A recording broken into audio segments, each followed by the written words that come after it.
Yohanes, hei manusia. Kalau manusia itu kakak antum saja atau tetangga antum juga? Halo? Halo? Semuanya. Baik, jadi kalau antum tetanggaan sama kanguru masuk? Tidak ya? Lihat sini, bismillah. Teman-teman, fokus ini. Ya ayyuhannas, hei manusia. Kalimat annas di Quran disebutkan 241 kali. Manusia minimal disebut dengan 5 nama. Kadang Bashar. Bashar disebut 35 kali dalam Al-Quran. Bashara ini 1 kali. Kadang disebut dengan Al-Ins, dipasangkan dengan jin. Ini menarik nih, pasangannya jin ini, Ins. Disebutkan pasangan ini 18 kali. Ya ma'syaral jinni wal ins, wa ma khalaqtal jinna wal ins. Kemudian insan, Al-Insan, disebutkan 65 kali dalam Al-Quran, di 63 ayat, di 43 surah berbeda. Kemudian disebutkan dengan Bani Adam atau Zuriya Adam, disebutkan 7 kali dalam Al-Quran. Dan ini disebutkan Nas 241 kali. Kalau disebutkan Nas, ini mencakup semua manusia tanpa kecuali. Mau besar, mau kecil, mau beriman, mau tidak, mau tua, mau muda, mau laki-laki, mau perempuan. Sepanjang bernama manusia, mau pintar, mau dianggap kurang pintar dan sebagainya, sepanjang manusia, berlaku hukum ini. Ittaqu rabbakum, tingkatkan takwamu kepada Rabb. Alladzi khalaqakum min nafsin wahidah, yang telah menciptakan kalian dari jiwa yang satu, bersumber dari Adam yang sama. Karena itu disebut dengan Bani Adam. Fa khalaqa minha zawjaha, diciptakan dengan pasangannya. Ya, laki-laki, ingat, lihat pasangannya, laki-laki pasangannya perempuan. Ya, ini jelas. Ditegaskan lagi di Quran surah ke-49 ayat 13. Kalimatnya sama. Sama kalimatnya. Awas hati-hati. Ya ayyuhan nas, sininas, sininas. Inna khalaqnakum min dzakarin wa untha. Kami ciptakan pasangan kalian, zakar laki-laki, wa untha dan perempuan. Bahkan sejak manusia pertama diciptakan, lihat, Adam dan Hawa. Adam laki-laki, Hawa perempuan. Jelas ya? Bahkan ini pun mencakup kepada makhluk, semua makhluk. Quran surah ke-51 ayat 49. Wa min kulli syai'in khalaqna zawjaini la'allakum tadhakkarun. Setiap makhluk selain Khalik, selain Allah, kata Allah, saya ciptakan semua berpasangan.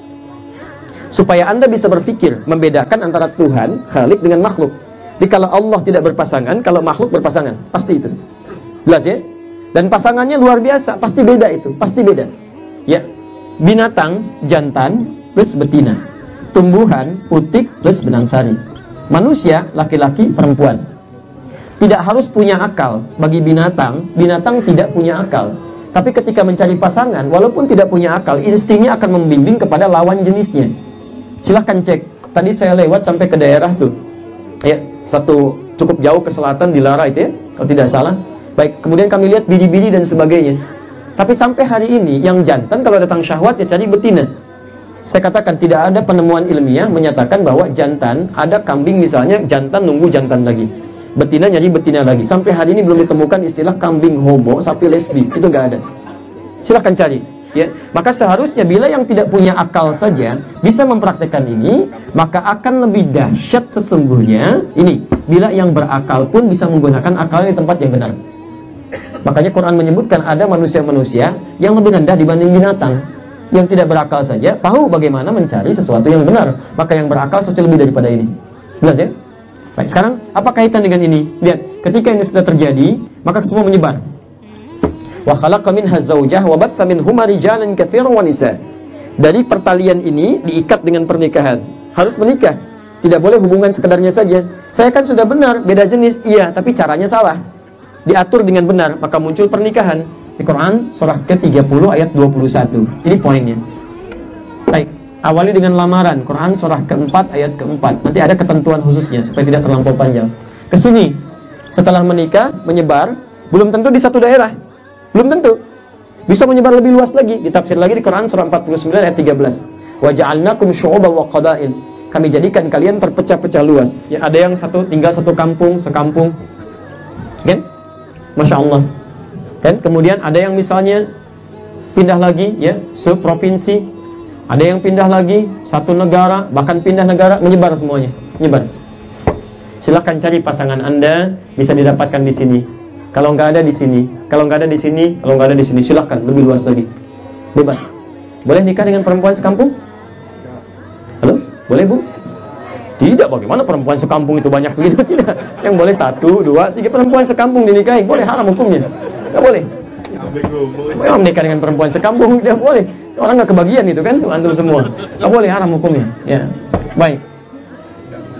Boleh menikah dengan perempuan yang masih sekolah? Halo? Antum tuh gimana? Pertanyaan pertama kenceng, kedua lemah, ketiga ada jawaban. Dia diam. Boleh nggak menikah dengan perempuan yang masih sekolah? Hah? Itu tidak sopan. Tunggu pulang dulu baru nikahnya. Antum masih sekolah diminta nikah? Tidak ada aja. Kadang-kadang manusia. Lihat sini, sudahlah, kembalikan ke sini biar cepat. Intinya menyebar. Indonesia saja sudah ada masuk 13.677 pulau. Ini bayangkan, belum termasuk Pulau Gadung dan Pulau Gebang. Ini banyaknya luar biasa, dari Jawa, Sabang sampai Merauke. Belum ke Australia, belum ke Amerika dan sebagainya.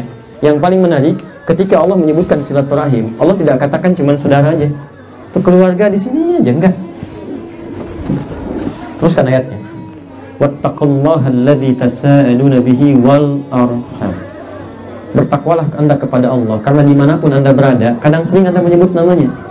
Apakah Anda menyebut nama Allah cuma di Indonesia saja? Bukankah saat ke Australia Anda bermohon kepada Allah, minta diberikan kemudahan, minta diberikan kelancaran? Anda datang di satu tempat, ingin diberikan kelancaran oleh Allah, tapi nggak membangun silaturahim dengan lingkungan sekitar Anda. Bagaimana rezeki bisa datang pada Anda? Anda gaulnya dengan saudara Anda aja, tinggalnya di sini. Tetangga Anda orang Australia, tetangga Anda orang Italia. Sementara Anda telepon-teleponan juga dengan saudara Anda aja. Gaulnya ke situ aja, ke sini nggak pernah ngobrol, sini nggak pernah nanya. Bagaimana Allah bisa menurunkan rahmat pada Anda, rezeki lewat Anda, kalau Anda tidak pernah membuka silaturahim dengan sekitarnya? Maka di sini bisa diartikan dengan siapapun dan dimanapun Anda hidup, bukalah kemudian peluang untuk berkomunikasi. Silah itu bangun hubungan yang kuat. Ayo bangun kuat. Ayo, Anda punya lembaga apapun, coba cek lembaga yang lainnya. Bangun komunikasi. Dengan hubungan yang sangat kuat ini akan menguatkan eksistensi Anda juga. Ya, Allah. Silakan datang, bisa temui. Di sini ada perwakilan dari kepolisiannya, saya dari pemerintahannya dan sebagainya. Ada silaturahim. Kalau dalam bentuk yayasan, bentuk yang lainnya, Anda pengusaha, silaturahim dengan penguasa yang lainnya lagi. Hubungan yang kuat, erat. Tapi ingat, bukan sekedar hubungan, tapi diikat dengan ini, rahim. Dengan cara yang sangat elegan, penuh rahmat, sifat bijak, sifat sayang. Jadi kalau bangun hubungan itu kalau mau baik, dibangun dengan cara yang indah, jangan kasar, jangan karena Anda sikap rendah, karena Anda punya kedudukan, terus perlakukan orang lain dengan cara yang tidak semestinya. Kedudukan itu cuma ditukar aja, mentang-mentang kedudukan ada di atas, orang lewat nggak langsung senyumin, kecuali dia senyum duluan, nggak mau nyapa, kalau nggak disapa duluan itu apa? Nah ini pada siapapun dimanapun Anda tinggal, ini bangun ini tanpa kita batasi satu dengan yang lainnya. Tapi ingat, silaturahim itu bukan berarti saling mengikuti hal-hal yang semuanya dikerjakan, belum tentu. Di silaturahim itu bukan berarti Anda datang ke tempat ibadah orang lain, ikut-ikutan ibadah, itu bukan silaturahim namanya. Bukan silaturahim, ada yang harus dibedakan. Silaturahim melahirkan toleransi. Dan toleransi itu pengertian pada yang harus ditoleransi. Dan toleransi terindah itu adalah ketika menghargai orang lain dengan kepercayaannya. Bagaimana cara menghargainya? Biarkan dia ibadah tanpa harus tercampuri. Ini kan justru antum datang malah terganggu orang. Bagaimana Anda datang ke satu tempat, hati Anda mengingkari, kan Anda munafik namanya. Ya, Anda datang ke situ melihat, tapi hati Anda mencela, ini salah, ini. Anda sendiri nggak bisa mengeluarkan itu. Kenapa nggak harus Anda keluar sehingga tidak mengganggu dia ibadah? Lebih baik Anda di luar, Anda doakan, mudah-mudahan Allah berikan hidayah, memberikan kebaikan dan sebagainya. Karena itulah banyak hadis yang meminta kita menjalin silaturahim tidak hanya lewat kata-kata, bahkan lewat materi. Karena dengan hadis, kalau Anda masak makanan kemudian baunya sampai ke tetangga, maka bagilah tetangga walaupun cuma kuahnya. Dan saya pernah ajarkan maksud hadis ini, kalau Anda masak kuahnya saja. Awas, Anda baca dengan jelas ini. Kalau Anda masak kuahnya saja. Ya, jadi bukan Anda tafsirkan yang dibagi tetangga kuahnya, berarti saya isinya. Tidak. Ya, Anda masak dengan isinya, bagi dengan isinya. Jadi kalau Anda masak kuahnya, bagi kuahnya supaya orang ini tidak berprasangka buruk kepada Anda. Anda masak kuah opor, isinya singkong padahal. Anda nggak bagi, lalu tetangga Anda simpulkan, masak opor nggak bagi-bagi, padahal singkong. Maka kasihlah tetangga Anda supaya ada pengertian. Dan yang paling hebat di sini, tidak pernah disebutkan apakah tetangga Anda itu muslim atau bukan. Yang penting jadi tetangga Anda. Jelas ya? Allah Ta'ala alam bisawab.